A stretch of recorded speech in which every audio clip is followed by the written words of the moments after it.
Man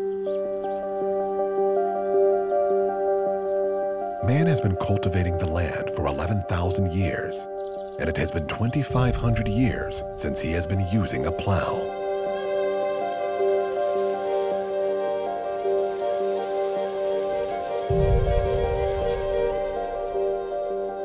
By 1950, half of the arable land of the world had become unsuitable for cultivation. We have used it up.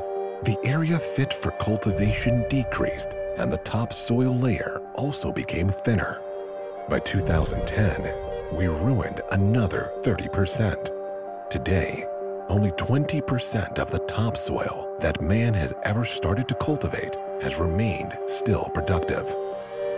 This film is about soil degradation, about the deterioration of the topsoil layer, which we use to grow the plants that we eat ourselves or feed to our livestock, which provides us with nutrition in our lives, which compared to geological eras are insignificantly short, about the destruction of the topsoil layer, which helps create that endlessly complex and beautiful world we call nature.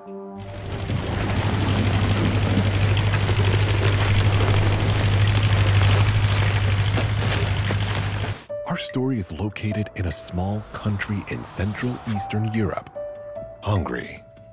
In Hungary, just like everywhere around the world, the greatest part of arable land is cultivated intensively. Not everybody agrees with this great-scale farming. The main and most profound argument for its practice is overpopulation. 7.5 billion hungry mouths cannot be filled only by food produced with large-scale methods. If we only take in account that 40% of the food produced ends up in the garbage, starvation won't be present in Europe. If we only take in account that 20 to 30% of the people living in the industrial society are overweight anyway, and that needless food that is stuffed into them would be shifted to the third world, there won't be starvation.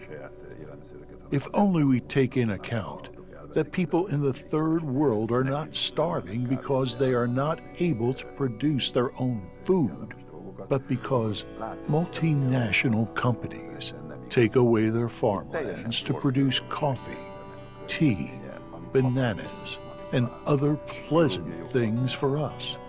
Then we can see that this argumentation cannot be held up. It is simply and plainly not true. So there is no biological reason that would make it impossible for us to sustain even 10 billion people. Intensive, large-scale cultivation is characterized by the great number of machines, the extensive use of chemicals, chemical fertilizers, and hybrid plants resulting from plant breeding. Opponents of this method claim that it is just these practices and these methods that we ruin arable land by. When we talk about the soil deteriorating in quantity as well as in quality, we mean that this is caused by the overturning method of tillage. Sohafo is a very small village in northern Hungary. It is the home of ecologist Dr. Ivan Gwilai, who has been testing for 17 years whether it is possible to grow anything without chemicals, chemical fertilizers, and plowing. In his opinion, we get every help from nature to do so. We just have to understand the processes going on in the soil. Explaining is best started where the natural structure of the soil is still untouched, in the woods. The leaves haven't started to fall. They are still nice and green. But on the ground, we can see that last year's leaves are still there. And this is something very, very important, because these dead leaves are the topmost layer of the soil. This secures the protection of the ground, on the one hand, from the erosion by water, on the other hand, from the erosive effects of the wind. And as it covers it, It evidently prevents it from clogging, and it also keeps the humidity in there. Taking a closer look at the ground, we can see that if I scratch away these well-visible leaves, then there is a part where the leaves have started to decay, to rot.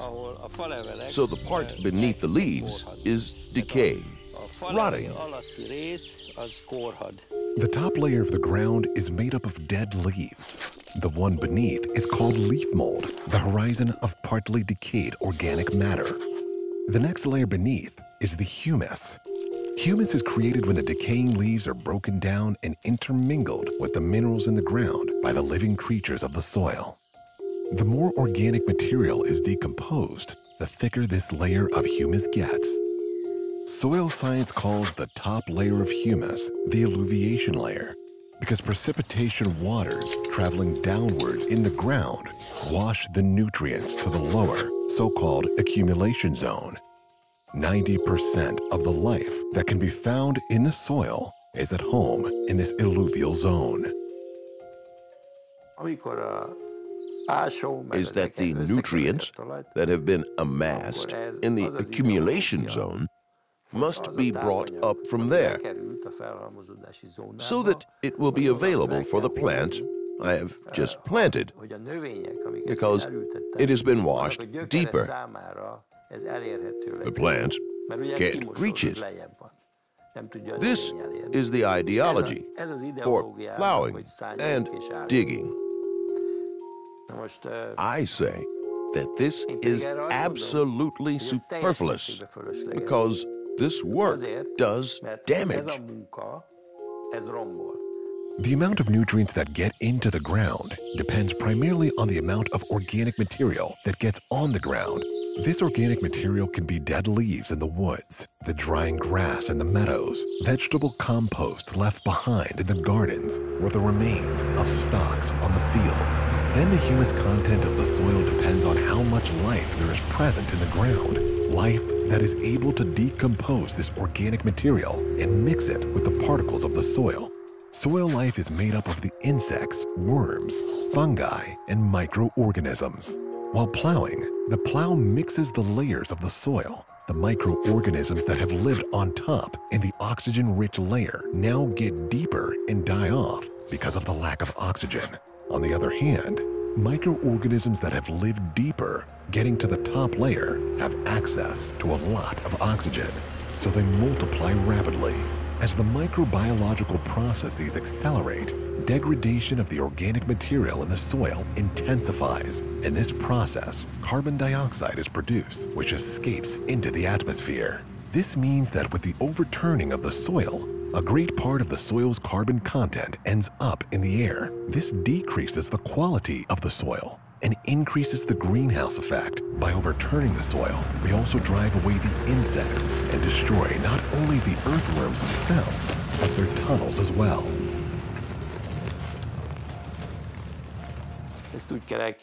You have to imagine it like this.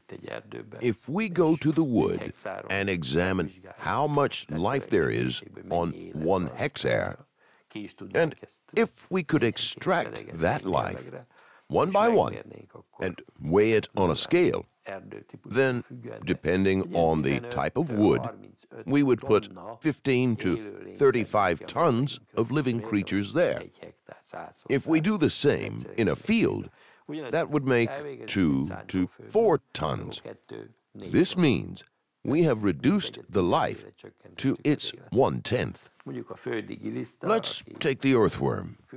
It works vertical tunnels in the ground of 1, 1.5, even 2 meters long. It pulls the fallen autumn leaves from the surface into its tunnels.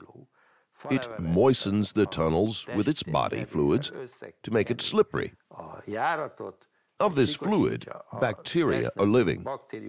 These digest the leaves, the worms eat this, mix it with the minerals in their bowels, and finally deposit it as excrements on the surface.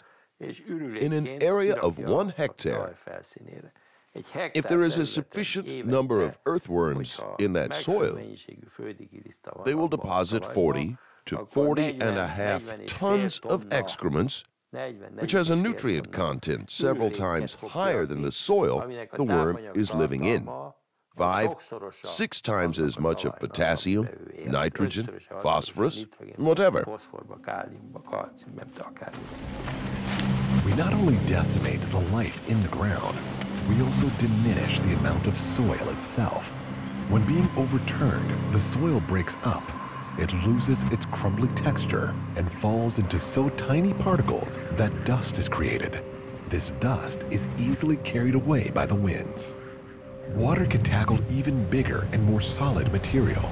Rain that gathers and pours down the hillside takes soil with it. Tracks of this are cutting up the landscape like open arteries. The erosive effect of wind and water is called quantitative deterioration. Soil that is carried away this way is lost. Igazából tavasszal, de az év több más szakában is, de tavasszal jellemző. In spring, we typically had those heavy storms when the wind just picked up the dust and blew it away from the fields so that you couldn't see a thing. In the news, you could hear that even the roads were closed because the restricted visibility due to the dust. Then, at the foot of alleys, at the edge of fields, where it got caught, this dust settled, sometimes as thick as 15 to 20 centimeters. This clearly is deterioration of the ground. The topsoil is constantly blown away by the wind. Nyilván ez talajpusztulás, ha más nem, akkor ennek annak kell lennie, mert ugye a termőt folyamatosan hordja el a szél.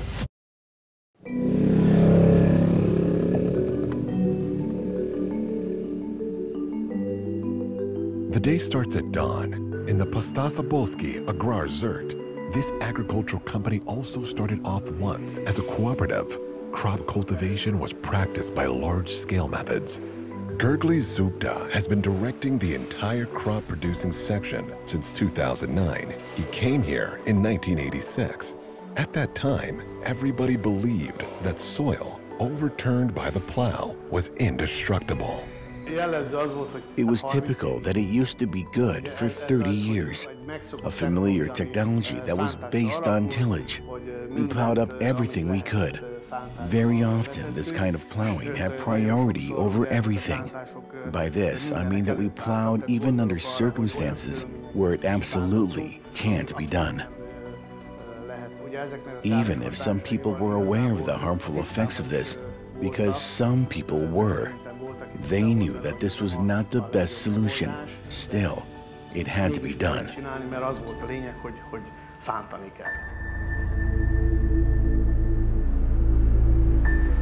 After the fall of the socialist system, the cooperative of Postasabolsk has become a company, but the technology didn't change.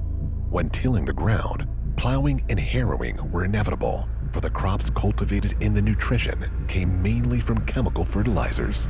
The company used to cultivate 2,400 hectares, but because of the compensations of their area, was cut down to 1,000 hectares. Besides crop production, there always has been dairy farming on the Postasabolsk farm. In the end, in the cut-down area, they could produce just as much fodder as was needed for the cows. 2000-es évek végén jutottunk el egy olyan helyzetbe, ahol már annyira kevés volt a szántó, hogy By the end of the 2000s, we arrived at a point where fields were so restricted that we had to decide which way to go on. Both things couldn't be operated at the same time, and we decided for the animals. This is our cattle farm, our cow farm. Here are the cattle reared, and the offspring are also kept here. Next to it, there is our milking house, and our dairy is also here. The milk travels only through a pipe. Dairy production is our main line. Plant cultivation is only to serve this. The important thing is to produce fodder. When Gergely Zubda was appointed leader of the crop-producing section, he himself also believed in the methods of cultivation that have been employed for decades. He didn't question the practice of plowing or the use of chemical fertilizers. When appointed, he started experimenting. Finally, he found something that made it possible to gradually give up plowing and use less and less chemical fertilizers. First, only in a small area, then in the next 10 years, on the entire 1,000 hectares. When we started this technology, I was criticized a lot. Maybe this year was the first when I dared to say that this was what our success was due to. Just remember the 20 centimeters of snow in March, and then there was a sudden change from a warm and dry April.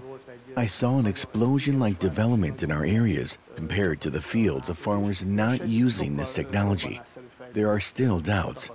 There are tractor drivers, especially older ones, who say, plowing is plowing. It can't be replaced by anything. But I really can't see any disadvantage for the average yield or the quality caused by us not using the basic chemical fertilizers. We can come up with the same amounts and the same quality as the farmers working with fertilizers.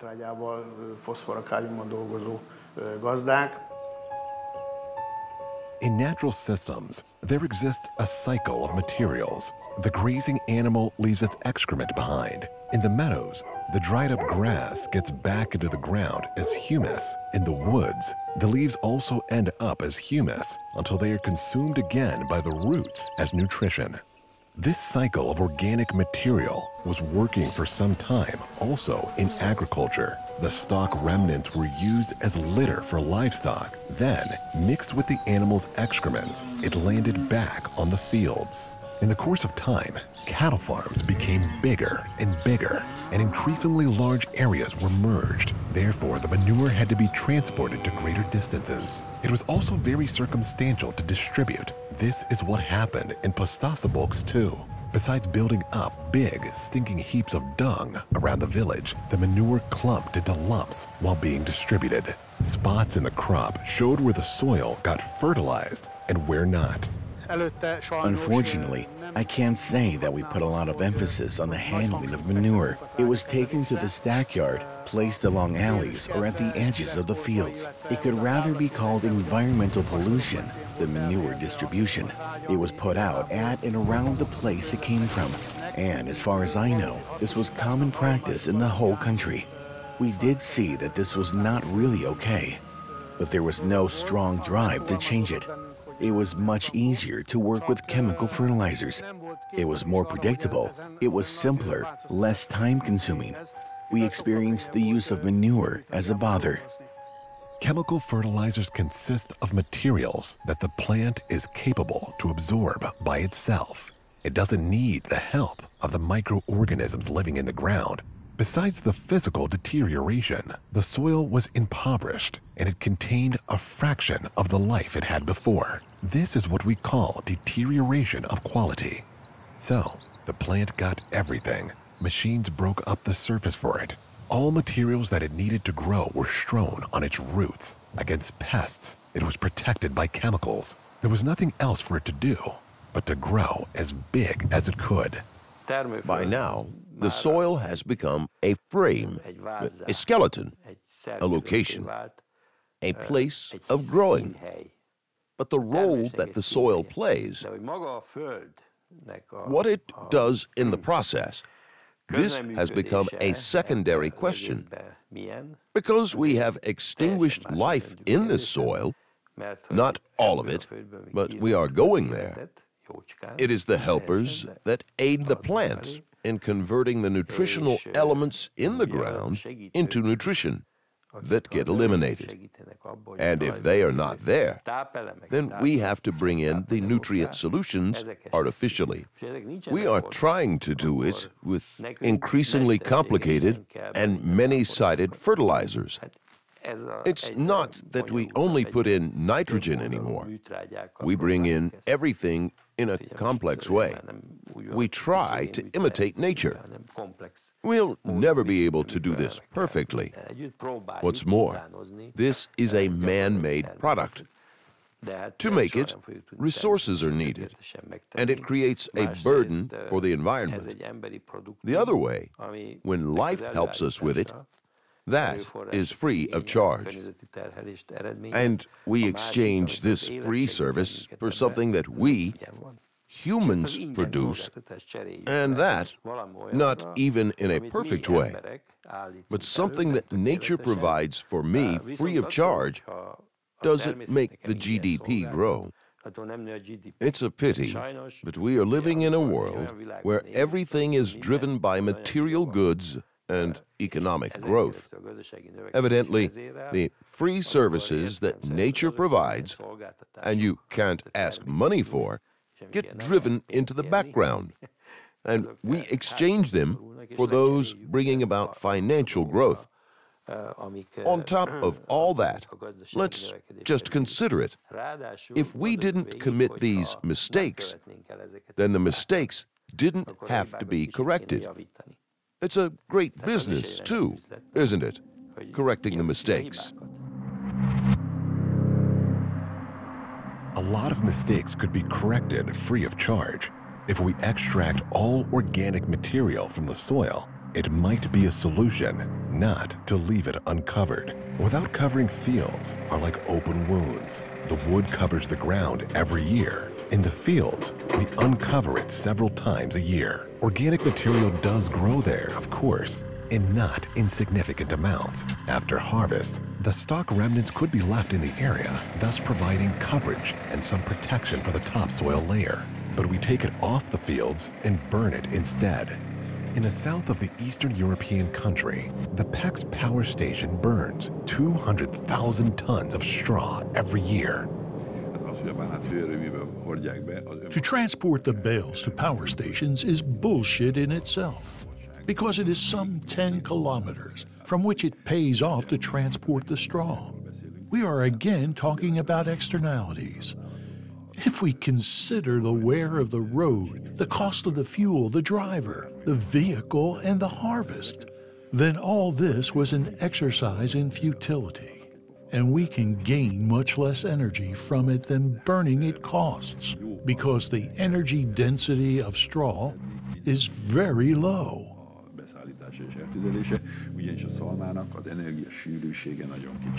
The caloric value of straw may be very low. The power station still buys it, and Hungary puts the amount burnt into the account for the EU as alternative source of energy. Farmers claim that leaving the stalk remnants in the field makes plowing more difficult because decomposing is very slow. Of course, if the soil contained enough life that would overtake the decomposing process, this could not be a serious excuse. But there is no life in it because we keep plowing the soil. And as we have already seen, by tillage, we destroy the microorganisms and reduce the life in the soil to its 1/10. Still, the nutrients that are necessary for growth must be replaced somehow. Therefore, farmers spend the money that they got for the straw on chemical fertilizers. They are easier to use and make crop yields increase. Problem with this increasing the yield and the use of fertilizers is that then cells of the plant will be filled with water and air. The cells get stretched. The plant becomes vulnerable against what we call pests. So now we have to protect the plants against these attacks. And this is where agriculture becomes absolutely intensive with us, protecting the plants with different sorts of pesticides. We think that the attention of the press was caught by the first two sentences, which were, "Fight, bees, fight. Fight for existence, for mankind. If man is so stupid that he destroys his own future through your demise." Ez szerintünk ma Magyarországon teljes mértékben megfelel a valóságnak. Joseph Damatorfi, beekeeper. He posted this message on his page in social media after 1/3 of his bees died. The text posted on the internet launched a minor avalanche. In this field of sunflowers, you can see that as an effect of the insecticides, there is, for example, a ladybird kicking in agony on that leaf. Here you can see the bee dyings of other beekeepers. This, for example, is from a beekeeper in Dunoi Varos. The colleague picked up the bee from the grass. There it is, on the tip of his finger, and it is dead. You only had to toss it from the flower. We get lots of such videos and photos from fellow beekeepers, and lots of messages telling us to carry on.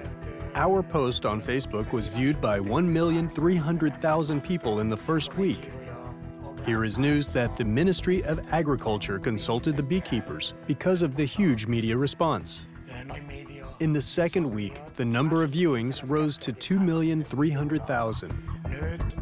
In the summer of 2018, more and more beekeepers reported that their bees were dying. They just noticed that the hives became empty without any warning. Bees didn't come back from gathering nectar. If some made it back home, they didn't go into the hive. The carcasses of the bees showed definite signs of poisoning. For the Dormitorphes, this was not the first case of bee demise. They've witnessed something similar in 2013, 2014, and 2016. In those years, too, they reported it to the authorities, and the authorities started to investigate. Several fungicides could be detected in our bees, also an insecticide called Maverick. But in the lab's opinion, this couldn't have caused the dying. A number of chemicals used in agriculture were detected in the bees in 2018, too. But no traces of these could be found in cultivated crops, which is really interesting, as in the bees that were examined, the triple amount of the lethal dose was present. It's insane that in this country we use insecticides which make almost all pollinating insects disappear. The yard is full of flowers, and from one day to the next, with the first case of poisoning, butterflies, bumblebees, and the nice big black bees vanished. There are no wild bees around.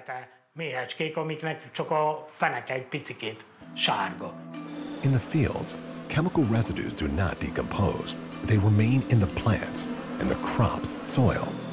The chemicals we use to protect our plants have an effect not only on the insects which we call pests, but on everything in the environment of the plants. By the autumn of 2018, about 1,000 beekeepers were affected by the dying of bees. The question arises, why are bees or the other pollinating insects so important for humans? Actually, the bee, too, is a warm-blooded animal. Our body temperature is 36 degrees Celsius. In the hive, the bee's temperature is 34 degrees. So its metabolic rate is really similar to that of humans. And its nervous system also works the same way. This means that all the materials that are harmful for bees are also harmful for humans. Where even the bees die, there the amount of pesticides is unhealthy for humans. In Hungary today, there is no pesticide used in agriculture which would not damage the life on the surface or in the soil. But why exactly do we need life in the soil? The answer is simple. On soils of worse quality, we can produce worse and worse quality food.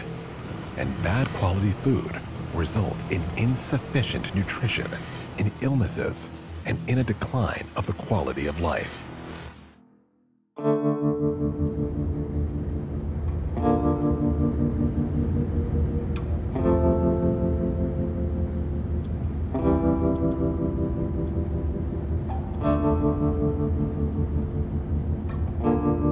On le voit bien dans toute la presse agricole, tout ça, on parle. When I'm here, I always look at the fields while traveling. I watch how a batch is being prepared for sowing, or what happens to the soil after harvest. Christoph Fribourg is an expert on soil science. He specializes in farming grounds. In the last 2 decades, he examined more than 5,000 soils. He has been to almost every corner of the world, but he knows European cultivation areas best. We can observe in periodicals and also in the media that we talk more and more often about the quality and productivity of the soil. 20 years ago, this was not the case. This, too, proves that people start to realize that something's wrong. We don't have any choice. If we want humanity to survive, we have to restore life to the soils. The French soil expert is on his way to Bastasabulks, to the place where prior to 2010, they plowed the ground until it broke up into dust and started to deteriorate, and manure was regarded rather as a bother than some useful material. Christoph digs the first trial trench in an area where intensive large-scale technologies are employed, plowing and usage of fertilizers. This field is next to the ones of the Pustasabolts company, so it has about the same characteristics as the fields of the company. In the trial trench, the expert wants to take a look at the thickness and structure of soil layers. This helps define how much life is present in the ground. This will take some time, but measuring the pH will last even longer.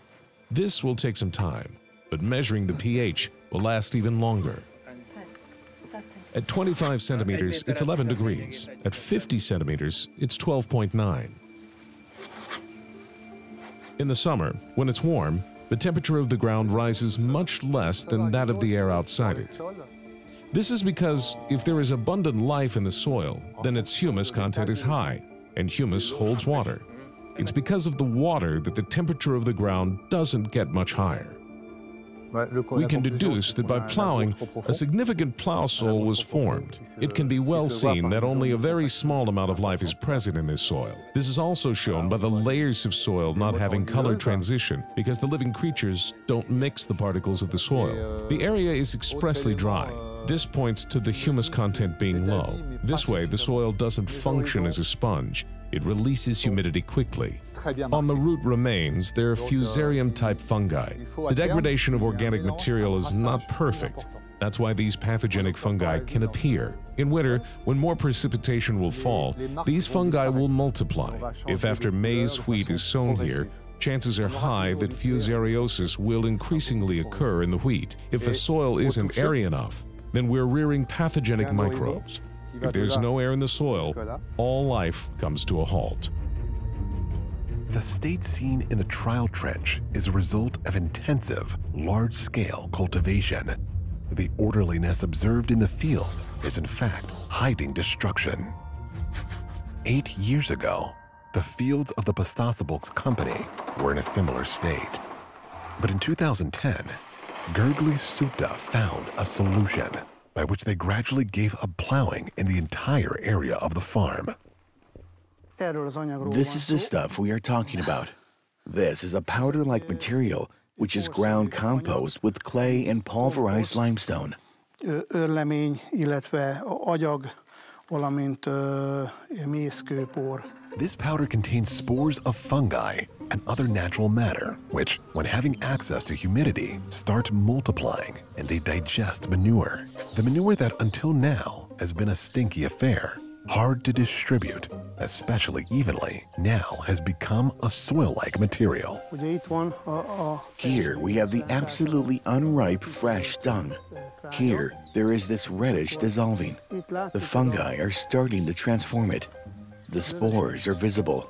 And the end product, it is this soil-like thing. We can see that it falls out of the fork. It resembles compost or humus much more than organic manure.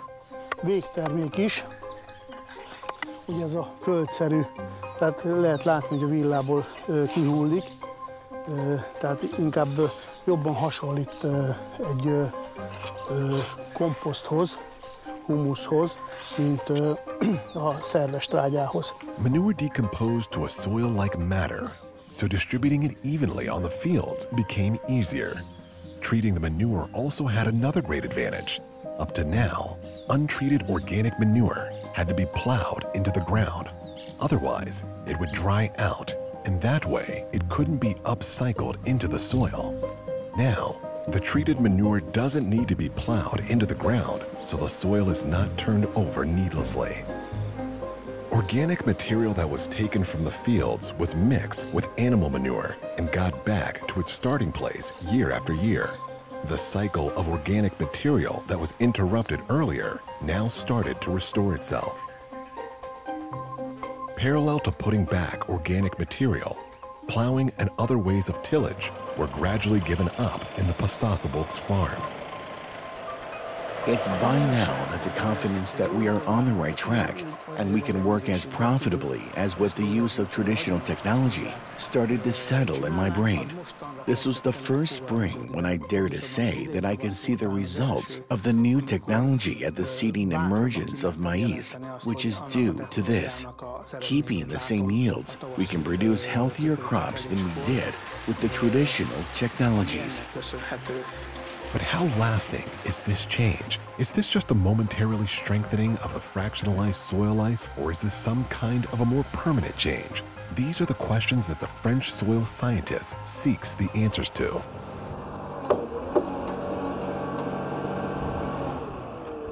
The first trial trench showed what becomes of the soil if we cultivate it with large-scale methods. Maybe the second trial trench will exhibit something different. This trench is assigned in the area of the Pastazabulks company, and it surprises immediately when being dug. The excavator brings a thick black layer of soil on the surface. Je vais te dire, c'est superbe. Alors ça, champignons blancs, mycélium, magnifique. C'est...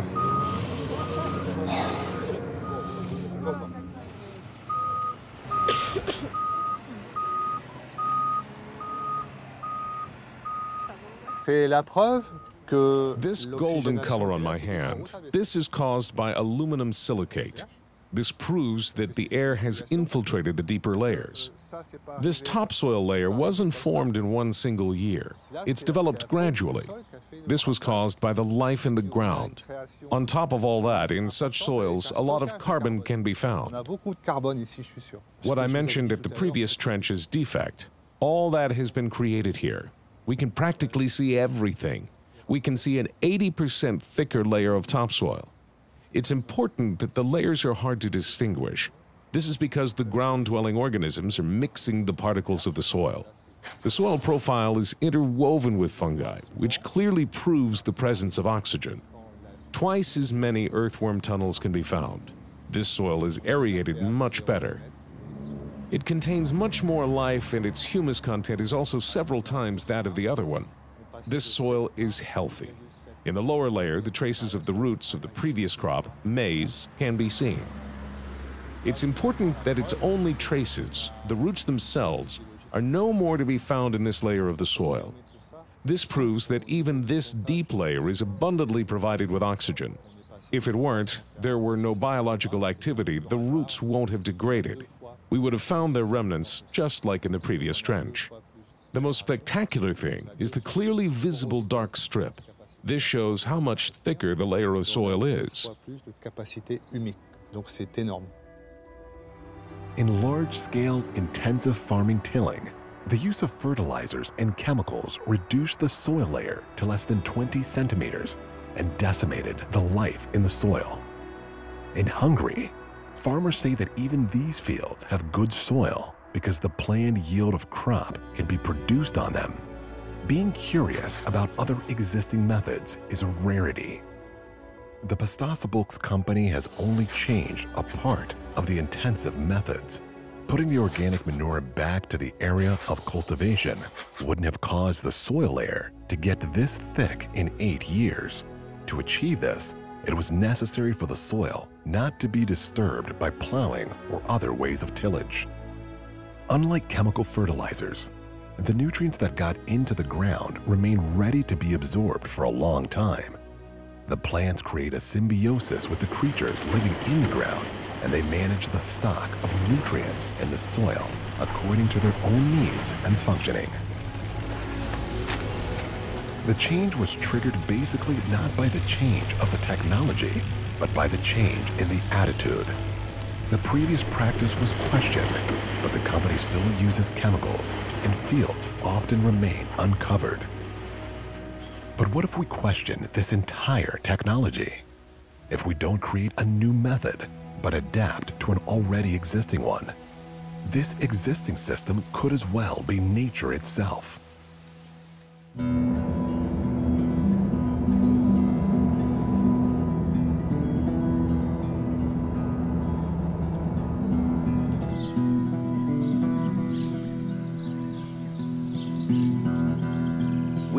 this somehow that I tried to dig here a bit. In Suhafo, Dr. Ivan Gwilai approaches soil differently. He doesn't regard insects as pests, but as help. He doesn't seek to achieve an order that is pleasant for the eye, and doesn't think that man is able to replace the laws of nature. He is testing what a garden is capable of without tillage, fertilizers, and chemicals.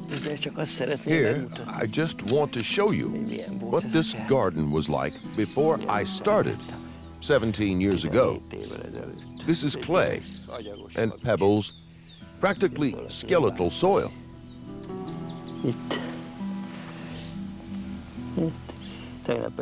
Yesterday, we had a bit of rain. September was dry. We can see that the top of it got a little bit wet, but there is practically no humidity in the ground. Now let's go into the garden. I don't like to tread it too much.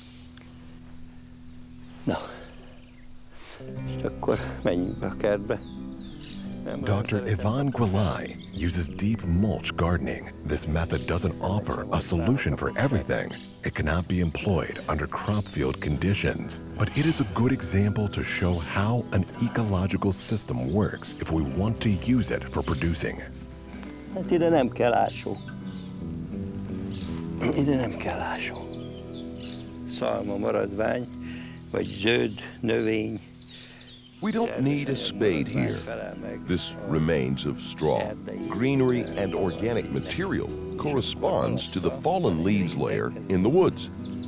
Underneath, there is this layer that I have in my hand.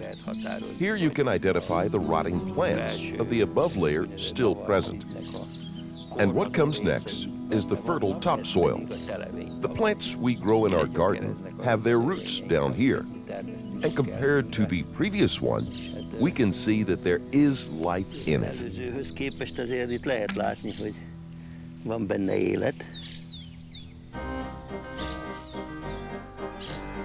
In this garden, there is no tillage, there are no chemicals.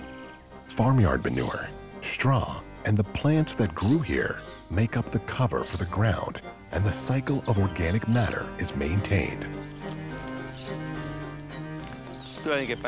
In this garden, we neither do crop rotation nor go for companion plants. We just plant everything randomly over the place. There is some system of order, though. I plant leaf vegetables in the shadow, root vegetables in partial shade. Out in the sun, I plant the ones that bear their fruit above the ground. That's all the logic there is in the planting. The rest is practically a big helter-skelter. The essence of ecological self-control is that in nature, different processes, different creatures limit each other. They keep the presence of each other in bounds, so plants either help or restrain each other. But the principle is always that they should protect themselves. That's what I try to push into the foreground. The other thing is that if you want such a system to be ecologically self-controlling, then it is not only about setting up a garden in the middle of nowhere. That garden always has some surroundings. For me, a thing can only be defined together with its environment. That's why if you look at this garden, it is surrounded by trees on the north side as protection against cold winds. There you can see plum trees, nicely leveled, surrounded by quince trees and bushes at the bottom. To the south, you see that there, too, are plum trees, and behind them, further plum trees, which have the task to refract the sun rays. This means that this scorching kind of sunlight that heats up the soil too much is excluded from the garden. This garden can be seen as a small ecological system. By now, the ground retains humidity. The thick, fertile layer doesn't need to be dug up. Grains can be sown into it directly. There is no need for any chemicals or pesticides. Healthier vegetables and fruit grow here in sufficient amounts. Out in a field, nothing works. You have to forget that.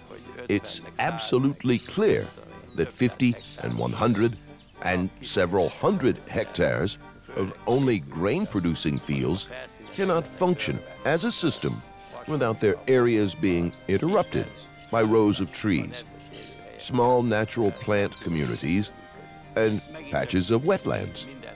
It's again us, fighting for every square centimeter to plow it, to plant something in it, but we are too lazy to sacrifice a little bit of the area to nature, to have it next to it. Whereas if nature were there, we also had less work, because then the whole thing could function as a system. So field and fields, as far as you can see, this cannot provide substantial ecological service. Europe is, we're pretty sophisticated in our agriculture and our land management, and yet even in Europe we still are managing soil in a way that is not sustainable. And so if Europe is doing that, then we could expect that other parts of the world where the agriculture is less sophisticated may be even worse. Australian researcher John Crawford has been examining the stock of topsoil all over the world for 30 years. With this research group, he analyzes the ability of the topsoil to renew itself and the extent of deterioration. What farming has focused on in the last 50 years or more is feeding plants. So we add fertilizers and we manage our cropping systems to maximize profit and to support the growth of plants. But none of those things that we add to the system support soil. And in fact, the way that new breeds of crops have developed, they've developed very much to be more efficient in terms of producing yield, which often means there's less going back into the soil. Okay, so I've been working on soil for around 30 years and trying to understand the processes that maintain a healthy soil. It became clear to lots of people actually that the global state of soil is in a bad shape, and with my background in physics, what we do in these situations is we try to work out kind of a ballpark figure that might tell us something about the state of world soil. And so I did an extremely simple back-of-the-envelope calculation, just looking at what the average rate of soil degradation was, so the average rate of loss of topsoil, how much topsoil there is globally, and the average global rate of topsoil regeneration. And that simple, very simple calculation suggests that topsoil will run out in the order of 60 years. There's a significant problem that means that we should be doing a much better calculation, and we should be aware of the fact that soil is a finite resource and that we're using it unsustainably.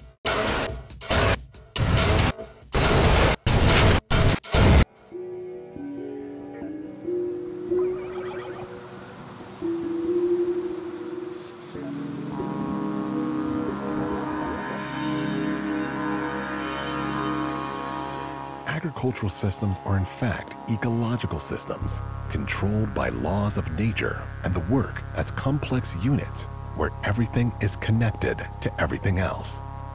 By using large-scale methods, we did nothing else but separate our plants and fields from the environment. We might have caused irreparable damage to the soil and to the wildlife. 70% of the Earth's freshwater supply is used by agriculture. To be exact, it is used up because of the insufficient water balance in the ground. We have tampered with a harmony, the functioning of which we hardly understand. If a garden can be restored to its natural state within a few years, so that we produce healthier plants in more natural circumstances, and if on a large-scale farm, the mass of topsoil can be multiplied within a few years with less work, using fewer machines and less chemicals, and the crop yields do not get lower, then only one question remains. Why don't we do it this way?